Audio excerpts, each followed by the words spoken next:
"Come with me!" the blacksmith roared, his voice cutting through the noise of the crowd like a strike of iron on steel. The villagers had gathered in a circle, their faces twisted with anger and fear as Hail Lima was dragged to the ground. She had given birth to an albino child, and in the eyes of the people that was nothing short of a curse. Her own husband had turned against her, accusing her of bringing shame and evil into his home, beaten, bruised, and cradling her newborn. In her arms, she could do nothing but curl her body around the baby, shielding him from stones, insults, and fists. She had already accepted that this was how her story might end, on the dirt, under the judgment of the same people she once called her kin. But then came that voice, deep, steady, commanding. Gadamu, the blacksmith, a man who rarely spoke and never interfered in the lives of others, stepped forward. His hands, still blackened with soot, clenched around the handle of his hammer. "Come with me," he said again, his gaze unflinching as the villagers' whispers turned to stunned silence. Nobody dared to stand in his way.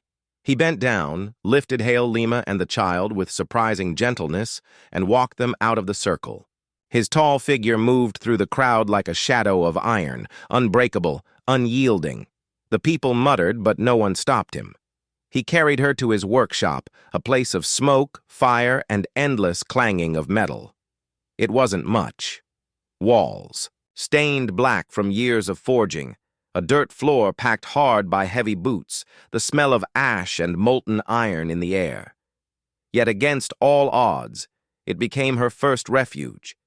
The forge, once only a home to tools and fire, now became a shelter for a broken mother and her fragile child. The sound of hammers striking anvils mixed with the baby's cries, and somehow, it felt like both belonged there. No one understood why such a solitary man, known for his silence and distance, would risk everything to take in a woman marked as cursed. The village speculated, accusing him of being bewitched, of losing his mind, of inviting misfortune into his home. They said his forge would grow cold, his tools would fail, his crops would wither. But Gadamu ignored them. He said nothing. Instead, he prepared a small space at the back of the workshop. Against the clay wall, he spread a straw mat and covered it with an old blanket sewn by his mother years ago. He placed the baby there, wrapped in a sackcloth of faded flowers, and gave Hail Lima water to wash her bruised face. His silence wasn't coldness. It was a kind of presence stronger than words. Hail Lima, still trembling, stared at her child. His skin was pale, his tiny eyelashes gleamed almost silver, and she searched every inch of his face, desperate for a reason, an explanation, some fault in herself she could name. But there was nothing. Only a child, innocent, unknowing, sleeping peacefully while the world spat on his existence. Her thoughts spiraled. She thought of Omri, her husband who had abandoned her. She thought of her mother, silent in another village, who hadn't visited since her wedding. She thought of God, wondering if she was cursed, if punishment had fallen upon her for some sin she didn't understand. But above all, she thought of the boy in her arms. And she was afraid. Afraid she could not protect him. Afraid that all the voices in the village were right. Gadamu did not tell her she was wrong. He did not preach or comfort. Instead, he worked. He struck iron with rhythm, the sound like a heart beating steadily in the background. Between one strike and another, he would glance back at her, not to question, but to assure himself she was still there, still breathing, still human.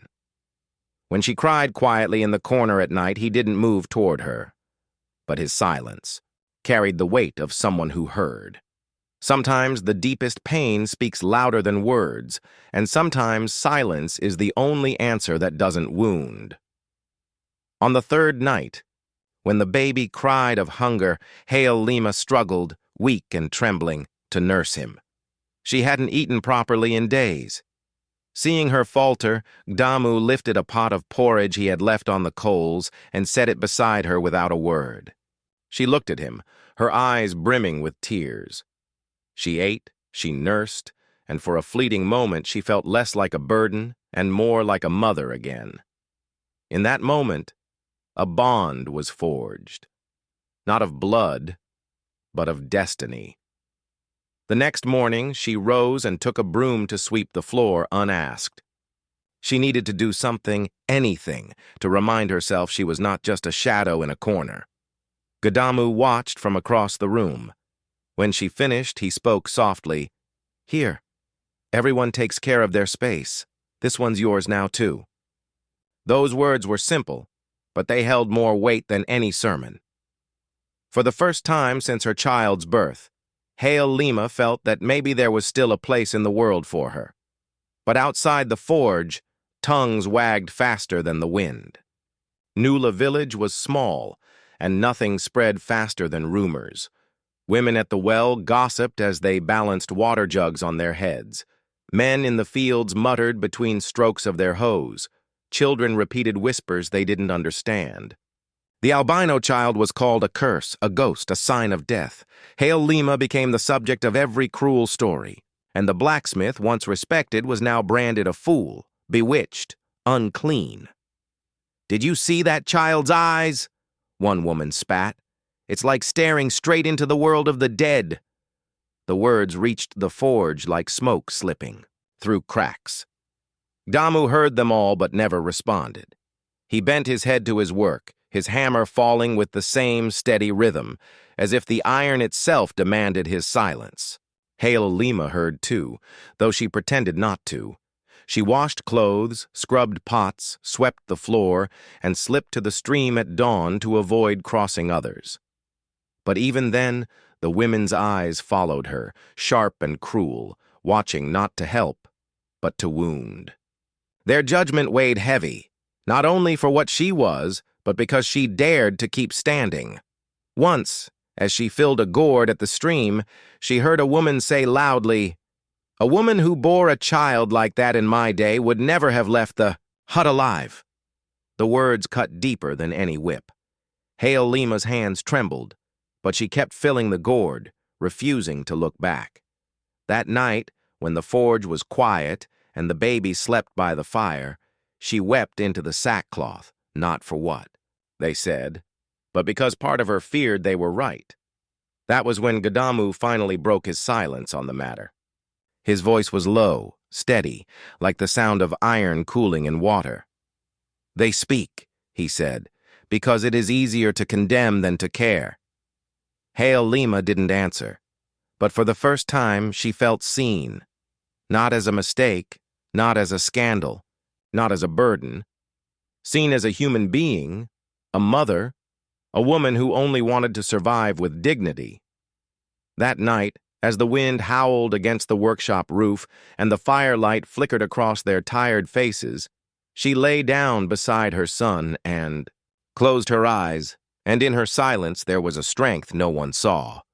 Because for Hale Lima, simply enduring had become a form of screaming, a silent scream, but full of soul, the kind of scream the village would one day have to hear. The sky was heavy that night, as if it held a secret about towfall upon the village. The clouds hid the stars, and the wind slipping through the cracks of the workshop carried a chill that wasn't just from the cold. It came from a sense of foreboding deep in her chest. Hale Lima felt that something wasn't right. The baby, who usually slept with the lightness of a newborn, squirmed, whimpered, twisted in his flour sackcloth. His cheeks were burning, and his tiny arms flailed. Searching for relief, she pressed her lips to his forehead and felt it burning hot, hot like molten iron. A sudden violent fever, as if the world wanted to collect from that child all the pain he couldn't understand.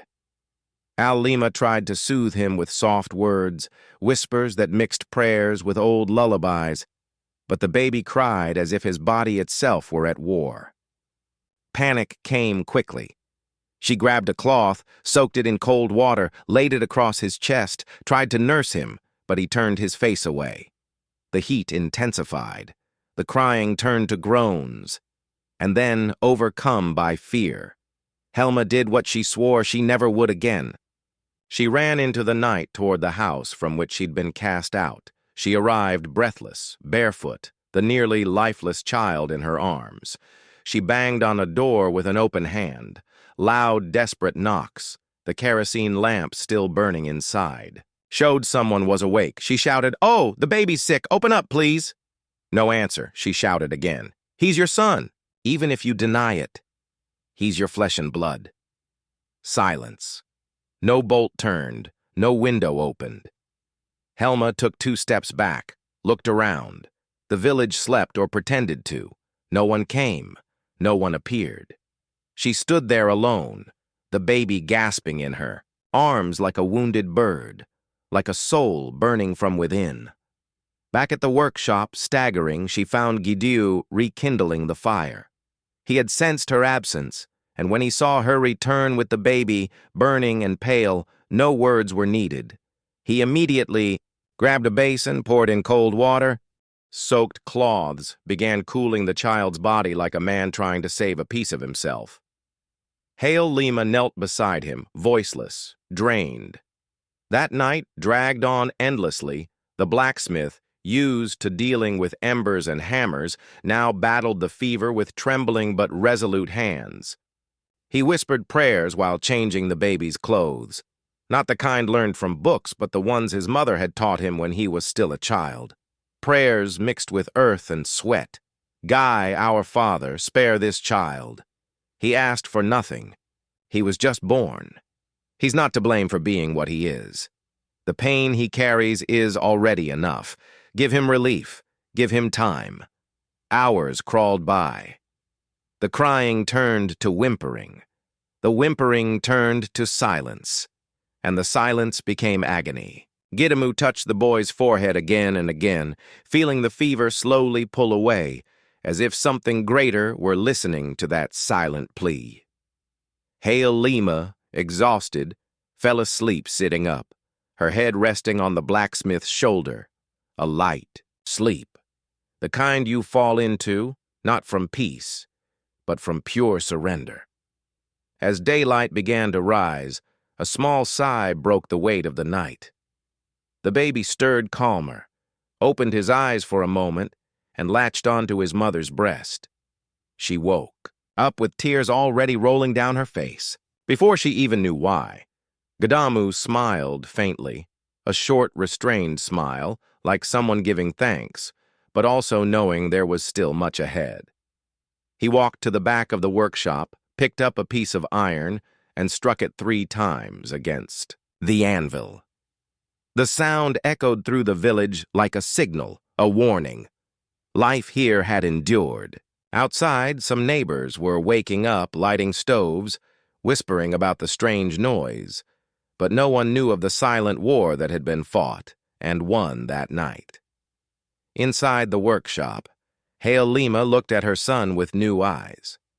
Not because he had survived, but because she had realized that even without anyone's help, she could still be a mother.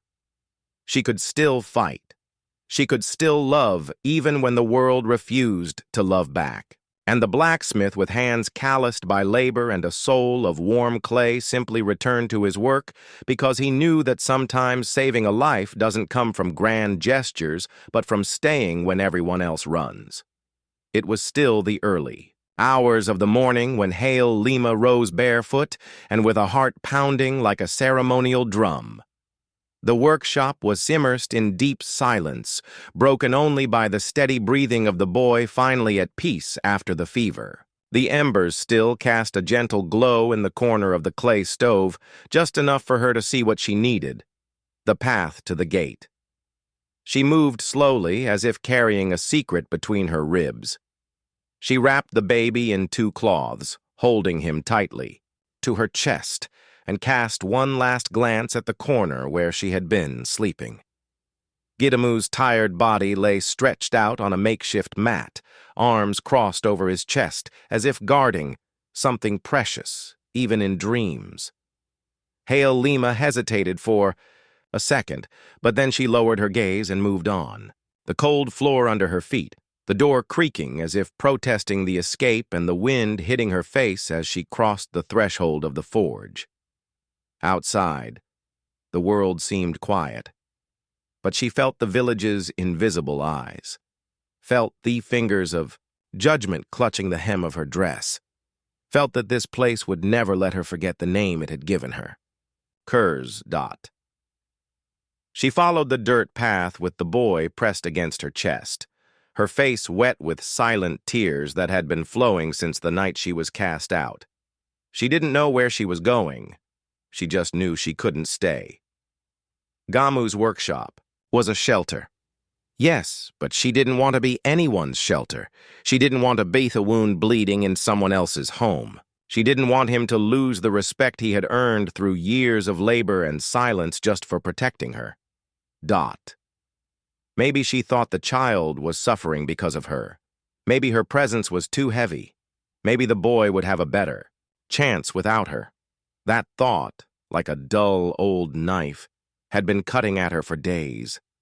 And now, in the dark of dawn, it seemed logical. Sad, but logical. She reached the village gate. A thick wooden log blocked the exit. She was about to push it open when she heard footsteps. Not hurried ones, but firm, steady steps of someone who knew exactly where he was going. She turned, and there was Gideon's shirt slung over his shoulder, eyes half open, like a man who'd just woken up but already understood everything. He didn't ask anything, didn't shout. He simply looked at her with that warm eye and gaze he carried deep in his soul. Then he walked up to her, stopped in front of her, and spoke softly with a voice that felt more like shelter than scolding. "You're not a burden. You're a mother." Hail Lima clutched the boy to her chest and for a moment let her tears fall without hiding them. It was the first time anyone had said that to her. Not with pity, not with disdain, but with truth. Those simple words sank in like water into cracked earth, like a root finding good soil to grow. Gidamu stepped closer, extended his hand, and gently touched her shoulder. "If you leave, it won't just be you who feels it. He will too, and I will too." She lowered her eyes. She wanted to respond, but all she could do was nod slowly. They walked back together in silence, like mourners after a burial, but this time, what had died wasn't a body. It was fear. The workshop welcomed him back with its usual discreet warmth. Kidamu rekindled the fire, boiled water with marula leaves, and offered it to her Asif to say, "Stay." She accepted, sat down, nursed her baby, and when he fell asleep, she too drifted off, her face resting on her own arm for the first time, not feeling like an intruder. That night, something shifted between them. It wasn't romantic love, nor youthful passion. It was trust. It was root. It was a bond born in pain, but blooming in dignity. And even without naming what it was, they both knew they were no longer alone. Outside, the village still slept, but inside, 2 lives had just been saved, and the sound of Gidamu's hammer, which would ring again with the rising sun, would no longer shape only iron. It would shape destiny. The heat of that late morning seemed to be announcing something. The leaves on the cashew trees didn't move. The chickens clocked restlessly, and on every face in the village of Nituala, there was a sense of expectation. A message had spread from mouth to mouth since the early hours. Elder Combo was summoning everyone to the clearing. Such a summons was rare. It only happened in times of conflict, or when a decision of great importance required the community's collective gaze. And this time, the reason had a name. And behind her, Gideo, the clearing, with its packed dirt floor and a circle of stones marking the space, slowly began to fill. Older men sat on low stools. Younger women stood behind them with arms crossed, and anxious eyes. The children, though unaware of what it all meant, sensed the seriousness and watched with curiosity. Halilima arrived with the child in her arms. Her steps were slow but firm. Guido walked beside her, not ahead, not behind. Beside her, as one who walks together in fate, she didn't know exactly what she would face, but she knew she couldn't run. It was time to confront what had been building like a storm since her son's birth. Elder Lembo, with hair white as flour and his staff gripped firmly in his right hand, rose from his mat. He was a respected man. His words carried the weight of seasons. When he spoke, even the roosters seemed to listen. "We are gathered here to understand what is happening in this village." He said slowly, "There is unrest, there is division, there is whispering, and there is silence. We need to know what leads a blacksmith to shelter a cursed woman and her different child." Silence fell, heavy, harsh. Halilima felt the eyes on her like thorns. The baby, unaware, slept in her arms, his white eyelashes resting on pale skin. Gidamu didn't flinch. He simply looked at the elder with respect, but without fear. "I'm not here to accuse." Caleb continued, "But when a community begins to fear a child, we must speak." A woman, the same who had spread rumors from the start, raised her voice. "With all due respect, Elder, that woman brought disgrace to her home, and now she wants to spread it here. Her child is a curse. He's unnatural. He doesn't even look like Omar's son," another muttered. "The blacksmith is bewitched. How could a man of honor open his home to a woman cast out by her own husband?" The circle began to boil. It was as if everyone had stored up venom for too long and now poured it all onto her lemur. She shrank slightly but didn't cry. She simply held the baby tighter as if protecting a piece of her own heart. That's when Guido stood up. Dust rose lightly beneath his feet. He didn't raise his voice. He didn't shout, but every word he spoke landed squarely in the chest of every person there. "I did not bring a curse into my home. I brought a mother and a child who shines too brightly for the small eyes of those who can only see what looks the same." A murmur began. Columbo raised his hand for silence. Gideamu went on, "I'm not bewitched. I was moved by injustice. I saw a woman fallen with a baby in her arms, and none of you moved. None." He pointed at the child, now slowly waking with clear, large, peaceful eyes. "His only sin is being born in a way you don't understand, but he didn't ask to be like this. He was just born like all of us." For a moment, no one said a word. Not even the sharpest tongues dared speak. The boy opened his eyes, looked at the blacksmith, and made a sound only the pure recognized. Trust. The elder approached slowly. He looked into the boy's eyes, touched his tiny hand, stayed silent for what felt like eternity. Then he said, "The world is changing. Sometimes God sends light in ways our eyes have not yet learned to see. If this child is a curse, then let it be the kind that teaches the village to be better." There were no cheers, no celebration, but there was respect. Assilent kind done uncomfortable for some, liberating for others.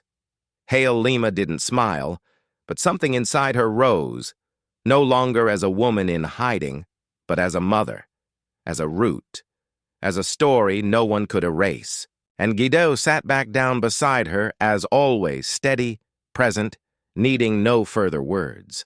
The village would still whisper, of course, but now they knew it was no longer just a woman alone with an albino child. It was a family that endured, and against that, not even prejudice knew what to do. The days began to dawn differently at Gidame's workshop. The sun, once met with the weight of doubt and the heat of rumors, now rose with a gentler glow, almost shy, as if even it had noticed that something had changed. Not that the village had forgotten, not that the whispers had stopped completely, but the sting of gossip no longer cut like before. Now it slipped over the clay floor like shallow water without depth. Lima woke before the rooster crowed, not out of duty, but from the instinct of someone determined to rebuild. She began each day sweeping the workshop floor, then warmed porridge for the boy, who was growing fast, curious, and attentive to everything around him. He had a way of looking that made even the hardest hearts hesitate to judge. It was as if that little being was silently saying that his light didn't come from the color of his skin, but from somewhere no one in that village could reach. One day, Lima decided to do something she hadn't done since she was married: wash clothes for others. She grabbed a basin, added a chunk of homemade soap, and went to the home of Ada, widowed old woman, known for her sharp tongue, but also for a heart softer than she let on. "I came to ask if you have any clothes that need washing," said her voice, quiet but steady. Ada looked her up and down as if weighing her intentions, then let out a long sigh.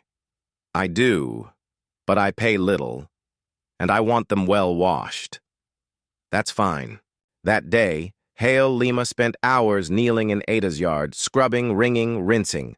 The soap burned her hands and the cold water bited her skin, but she didn't complain. When she finished, Ada handed her 2 coins and a handful of flour. "That's what I can give," she said. Lima took it without protest. She smiled, a small smile, but whole. Little by little, other neighbors began bringing clothes as well. Few spoke to her. No one offered shade or cool water, but she didn't ask. She took the bundles, washed them, returned them, and accepted what was offered with the gratitude of someone who has known what it is to have everything taken away. At the workshop, Gedimu watched from a distance. He saw the clothes hanging on the line, her arms working with strength, the boy playing with sticks, and he knew that even if the village wouldn't admit it, Lima was rising again. And it was beautiful to witness. Not the kind of beauty you see in mirrors, but the beauty of something rooted deep. As the weeks passed, something curious began to happen. The villagers' gaze changed. It wasn't a look of affection yet, but it was no longer one of scorn. It was a curious gaze, even surprised, as if they had expected her to collapse and now had to face the fact that instead she was blooming. Lima began walking with her head held high. She carried the basin on her head and the child in her arms with the steadiness of someone who knows their worth. She didn't need to say a word. Every step she took was a silent testimony. Every cloth she scrubbed was a declaration that dignity requires no luxury courage. One morning, as she was hanging sheets on the workshop's clothesline, Helma burst out laughing.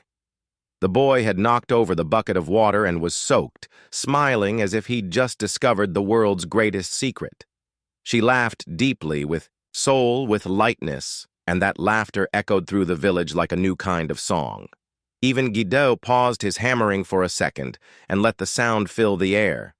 That same day, the older women gathered at the well, whispered something different. One said, "I thought she'd die of sadness." Another replied, "And I thought the boy was a curse. But look at him. He's more alive than most." Lima didn't hear them. She didn't need to, because in that moment, what mattered wasn't what they said did, was what she felt. And for the first time since childbirth, she felt pride. Pride in staying. Pride in surviving. Pride in starting over, not with bitterness, but with humility. The woman who had once been nothing but pain now washed clothes with the dignity of someone cleansing her own soul. And each clean garment, each wrung sheet, each loaf with her son was a piece of the old burden left behind. To the eyes of the village, she still wasn't worthy of applause.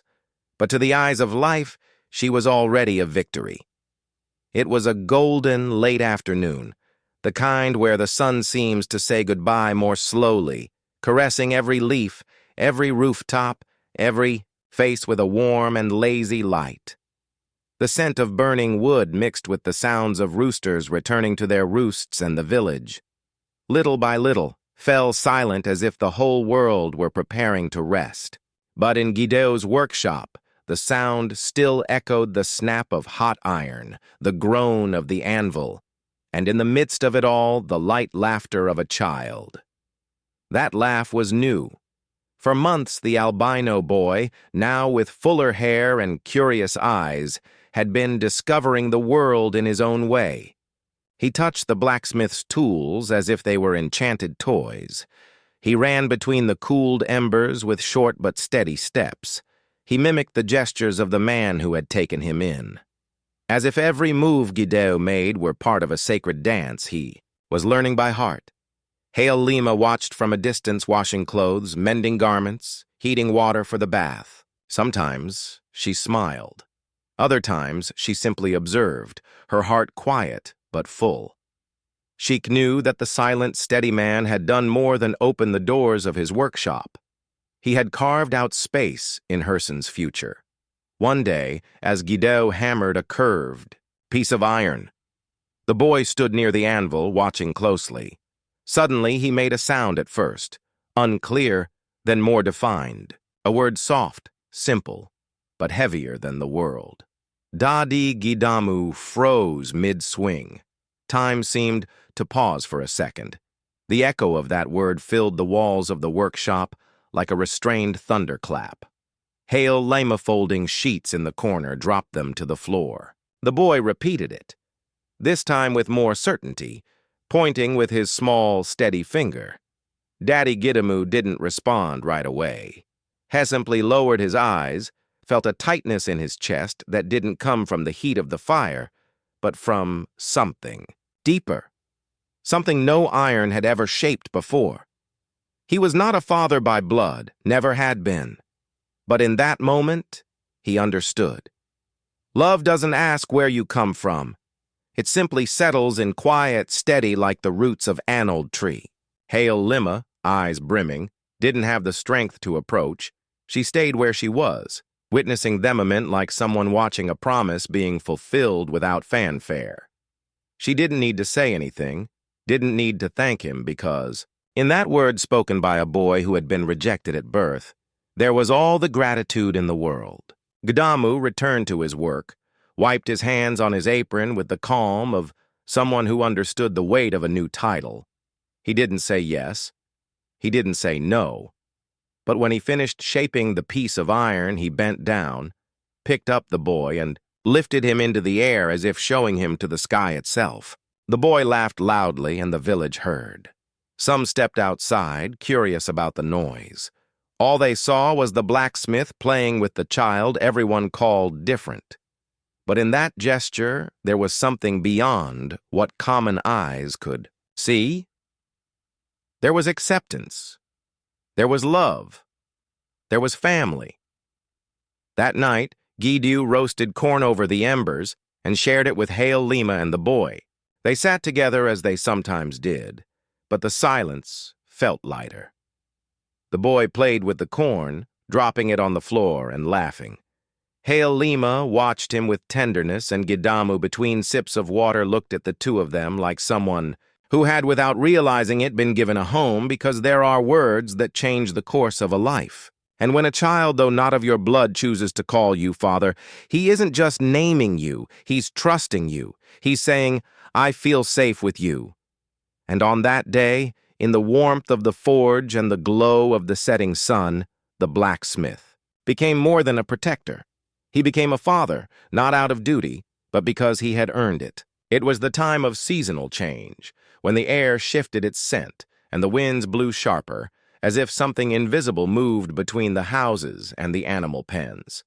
The elders said it was a time for caution, that the turn of seasons brought restless spirits, and that prayers needed to be stronger, herb baths more frequent, and children kept far from the night. It was during this time that the first child fell ill. He was the son of Ajani, one of the village hunters. Then came Geneva's daughter, then the midwife's grandson. The fever struck hard with chills, red eyes, and a weakness that stole even the light from their voices. One by one, the little ones began to fall, some more intensely. Others with only mild symptoms, but all touched by the same affliction. Panic spread. Mothers locked their doors before dusk. Bonfires multiplied. Healers were called from the neighboring village, but no one really knew what it was. Some said it was a sickness of the body, others a sickness of the soul, a punishment for hidden sins. Pie. In the midst of it all, the albino boy, the one they once called a curse, remained strong. He ran around the workshop, played with stones, laughed out loud. He didn't get a fever, didn't lose his appetite, and instead of being isolated, he was the one who approached the homes the sickness had touched, offering nam leaves, ginger water, and a quiet presence that brought calm. Hail Lima, of course, held him close with all the care in the world. But no matter how hard she tried to keep him back, the boy slipped away to place a damp cloth on a friend's forehead or to sit beside a sick child just to keep them company. And wherever he went, the atmosphere shifted. There was no explanation. It was as if his presence stilled something in the air. Gidamu watched everything with attentive eyes. He didn't stop. The boy didn't force him to stay in, but he stayed close. Always close, like someone who keeps watch, hand learns. Then one afternoon, an elderly woman named Mama Keto approached the workshop. She was respected, known for her visions and prayers. She entered without ceremony, as if she already knew what she was looking for. "This child has eyes that see where ours cannot," she said, staring at the boy playing with sticks on the ground. "When he was born, we called him a curse. But now maybe he is protection." Hail Lima, listening in silence, fought back tears, not out of pride, but out of relief.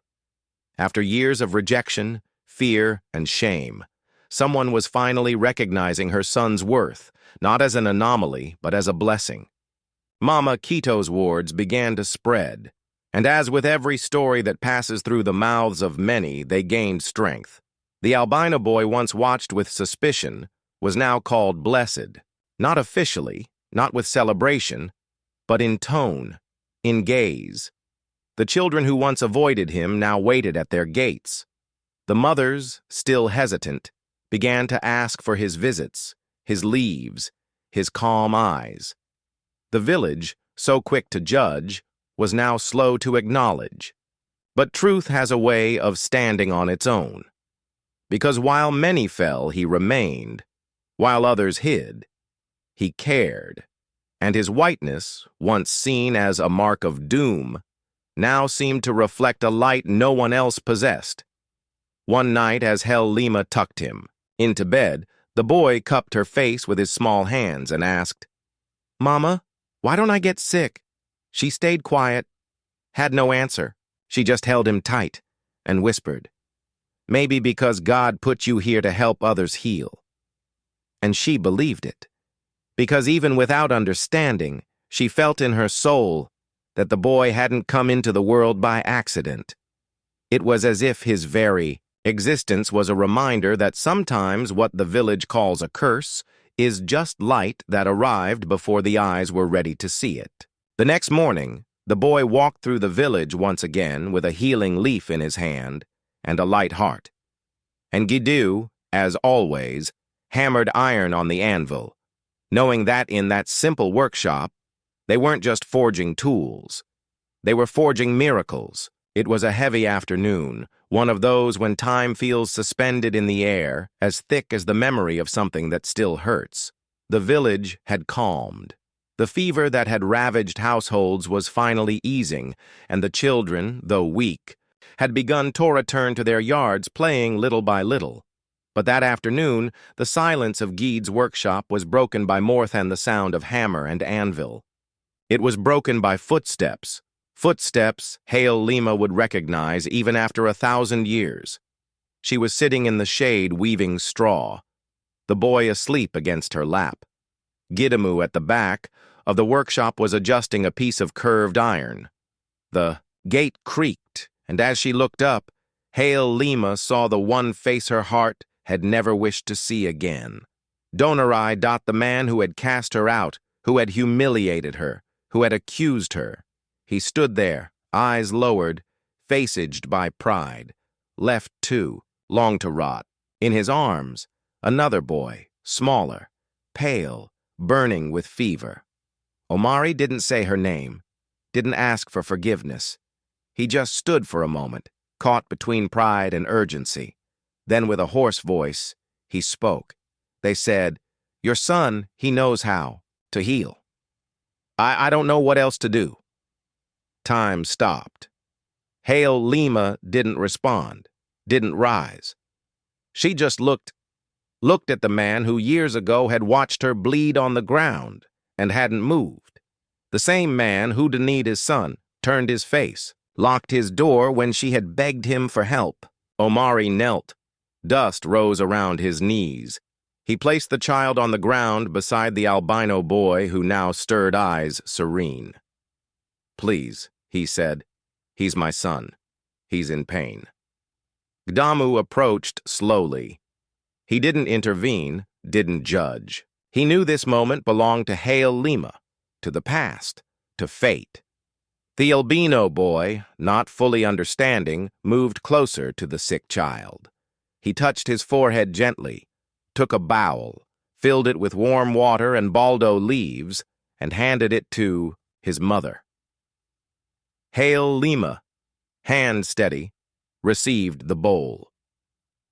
For a moment she hesitated. She looked at the man kneeling before hers, different from the one who once screamed that she was cursed. She saw the desperation in his eyes. He was no longer the same man. He was a father pleading for his child, a broken human being. Without saying a word, Hale Lima soaked a cloth, knelt down, and wiped the fevered boy's forehead. A simple gesture, but it held something far greater than pride or revenge. It was a gesture of a cleansed soul, of a heart that had cried enough not to carry poison. Omar wept, not just from sorrow, but from shame. Tears slid down silently. He let them fall like a man who finally understood the weight of what he'd done. Hale Lima, still silent, handed the bowl to her son, and it was the boy, his small hands, steady, who brought it to the lips of the brother he never knew he had. The sick child drank slowly, and little by little the fever began to ease. No one said another word. The moment was whole, and any speech would have felt weak next to what was unfolding. When the boy finally slept, breathing easier, Omari lifted him into his arms. He stood slowly, looked at Hale Lima, tried to speak, but his voice failed. He only nodded, a gesture suspended between regret and the apology he couldn't bring himself to say. She didn't answer, not out of coldness, but because she had already forgiven him, not to comfort him, but to free herself. Sometimes silence is the loudest kind of forgiveness. The gate closed, the dust settled, the albino boy returned top-laying with his stones. After a long pause, Gdamu said, "You could have said no." Hale Lima replied simply, "There's been enough love denied to those who need it. I know what that causes." And that afternoon, no audience, no witnesses, life's justice was served, not through vengeance but through compassion. Because the strongest hearts aren't the ones that shout the loudest, but the ones that can offer water to the same hands that once left them dying of thirst. It's hard to say exactly when it happened. There was no announcement, no celebration, no drums echoing through the village, no elder standing to declare what deep down everyone already knew. But the truth is, Olima had returned, not as the broken, humiliated woman she once was. She returned as someone who had rebuilt every part of herself with a strength of silence and the fire of dignity. She hadn't changed her clothes, still wore the same faded cotton skirts. She didn't wear gold or necklaces or imported fabrics, but she walked differently now. Her shoulders, once slumped, now stood firm. Her gaze, which once avoided others, now met their eyes calmly, confidently. Hale Lima didn't need to shout her victory. She walked with it. She passed by the same neighbors who once whispered insults behind her back. Now they lowered their eyes or changed the subject.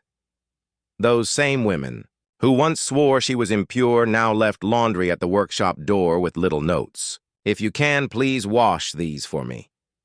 She washed, folded, returned, and said nothing.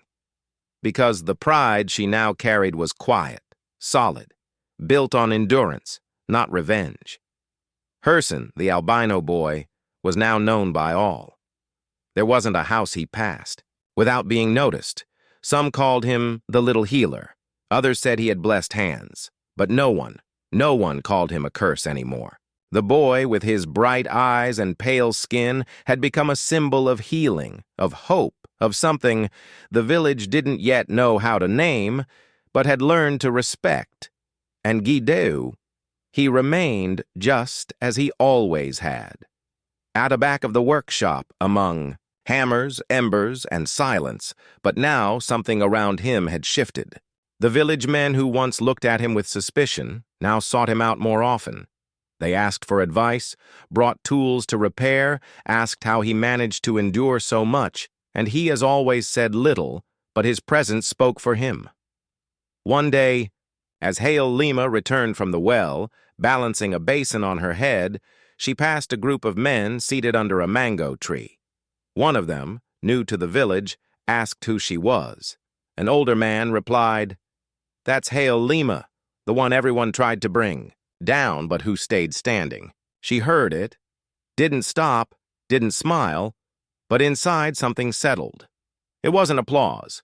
It was recognition, not fame, but respect, and the kind of respect that comes from endurance. That's the hardest kind to take away. That same week, a group of young women from the village asked her to teach them how to wash fabrics with natural leaves.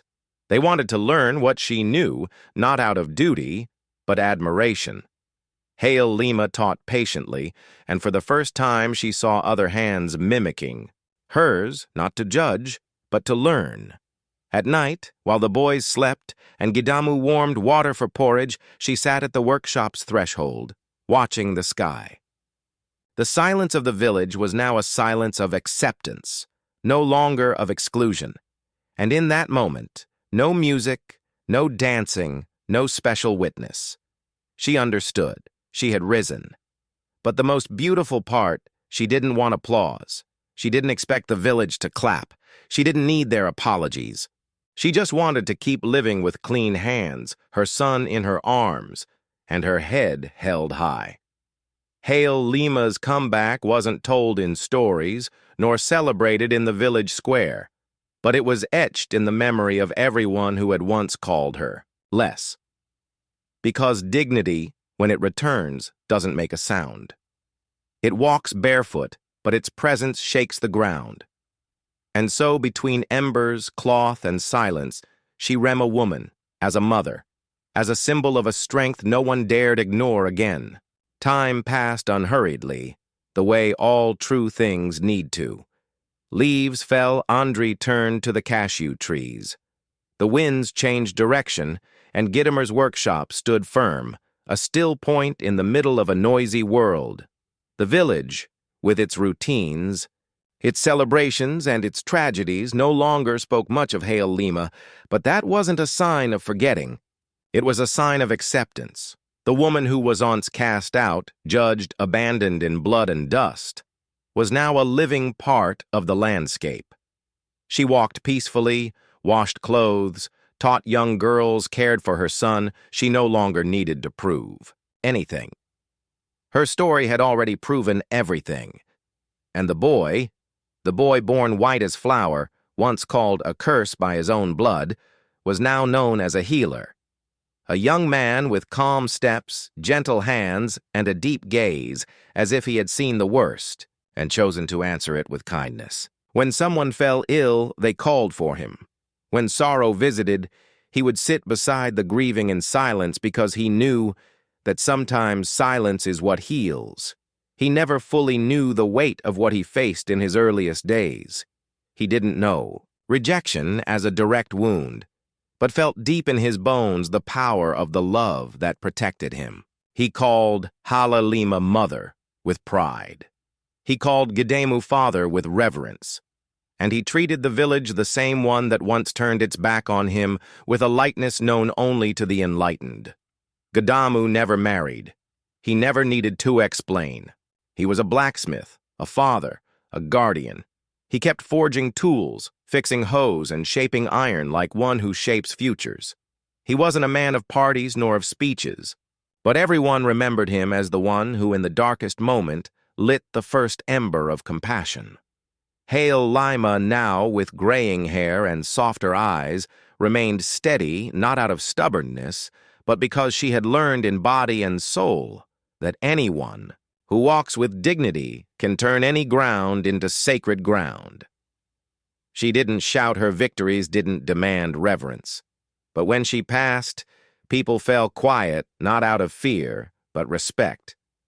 And the village, once quick to point fingers, now lowered its eyes before a truth it could no longer deny. Time had taught, pain had carved that family, forged in suffering, shaped in silence, polished by faith, had become a living reminder that not everything that shines fits the mold.